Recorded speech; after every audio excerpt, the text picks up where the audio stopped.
criticism के किया था ॾिसो काफ़ी माण्हू ज़ाहिर आहे तव्हांजे नाले तव्हांखे क्रिटिसाइज़ भी कनि था पिया पर किथे वरी फेवरेटिज्म भी अची वेंदो आहे उन क्रिटिसिज्म में भी फेवरेटिज्म अची वेंदो आहे मतिलबु कोई बि अगरि कंहिं ज़ात पात जो आहे कंहिं ख़ासि स्पेसिफिक ग्रुप जो आहे त पोइ कुझु अहिड़ा माण्हू आहिनि जेके उनखे क्रिटिसाइज़ करे छॾींदा आहिनि हिननि माण्हुनि खे त हर हाल में क्रिटिसाइज़ करिणो आहे इन नज़रिए खे समाज जी इन सोच खे कीअं था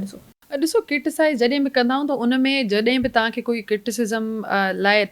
तव्हांजे आॾो ईंदो आहे या लिखंदो आहे त हिन में ॿ फैक्टर अची वेंदा आहिनि इहो आहे त तव्हांजे साम्हूं आहे या सोशल मीडिया ते सोशल मीडिया ते फिल्टर अची वियो आहे ॾाढो उते माण्हू इख़्लाक़ तमीज़ जो दाइरो बिल्कुलु त्याग करे तव्हां ॾे ईंदा ऐं उनखां पोइ जेको बि उन्हनि खे वणे उहो आराम सां लिखी सघनि था उते असां वटि अञा ताईं डिजिटल असां वटि इथिक्स न आया जॾहिं त मां चाहियां थी त सिलेबस में डिजिटल इथिक हुजणु खपनि छो त हाणे असां डिजिटल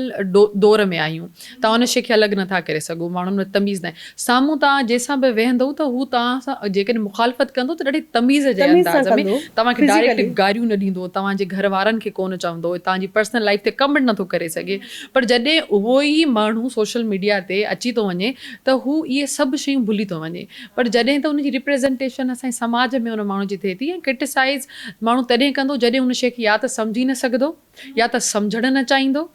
या त पोइ उन वटि पर्सपेक्टिव ॿियो हूंदो त मां इहो ॾिसंदी आहियां त जेको मूंखे क्रिटिसिज़म अचे थो उहो कहिड़े बैकग्राउंड जे तहत अचे थो हा उन माण्हू खे जॾहिं अचे थो की टॉपिक ते ॻाल्हायां थी यानी मां तारीख़ ते ॾाढो ॻाल्हाईंदी आहियां ओपनली ॻाल्हाईंदी आहियां ऐं मां पंहिंजो पर्सपेक्टिव बि ॾींदी आहियां अगरि तारीख़ ते मूंखे को तारीख़दान क्रिटिसिज़म ॾींदो त मां इहो चवंदमि त हा हुनखे ज़रूरु ख़बर हूंदी या त पोइ हुन वटि को ॿियो पर्सपेक्टिव हूंदो जेके मां टच न कयो आहे या अञा पढ़ियो न आहे त उन ते मां ज़रूरु सोचंदमि उहो माण्हू जेकॾहिं उनजो हिकिड़ो पर्सपेक्टिव ठहियलु आहे ऐं तारीख़ ते तव्हां सां बहस करणु नथो चाहे ऐं तव्हांखे सिर्फ़ु ऐं सिर्फ़ु हेठि थो करे छो तव्हांजो नैरेटिव उनखे सूट नथो करे त उहो अलॻि आहे ऐं उहो माण्हू जेको वीचारे खे ख़बर ई कोन पई आहे चए थो ई कीअं ॻाल्हि थी त तव्हां अहिड़े क़िस्म जूं ॻाल्हियूं कयो था ऐं हू सवाल करण जे बदिरां तव्हांखे अब्यूज़ थो करे त इन जो मतिलबु त तव्हां किथे न किथे उनजी सेंसिटिव नर्व खे टच कयो आहे जेको सम्झणु नथो चाहे उहो चए थो त मां पंहिंजो उन ई दुनिया में रहणु थो चाहियां त मां जॾहिं बि